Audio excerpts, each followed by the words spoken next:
Bihar Hego Euskal Herrian milaka eta milaka euskal langile deituak izan dira lanera joateko. Ekinbide esentzialak ez diren lanak burutzera.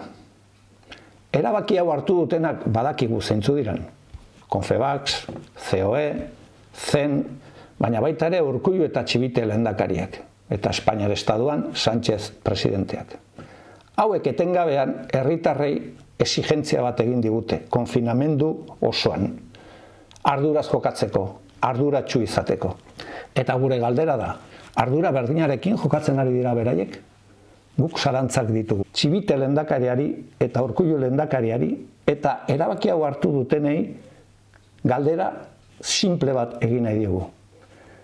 Bihar Euskal Herrian, Hego Euskal Herrian, joango diren milaka langilei eta bere sendiei begietara begiratuta ziurtatu dezakezute bere osasuna bermatua dagoela. Guk uste dugu ezetz. Halako neurriek gure osasuna eta gure ekonomia benetan arriskuan jartzen dutela. Zeren eta badago gauza bat konfinamendua baino txarragoa dena, berriz ere bigarren konfinamendu batetara joatea. Hori izango litzateke kolpe latza, osasunarentzat eta ekonomiarentzat. Eta komunitate zientifikoak esaten duna arrisku latza dagoela hori gertatzeko.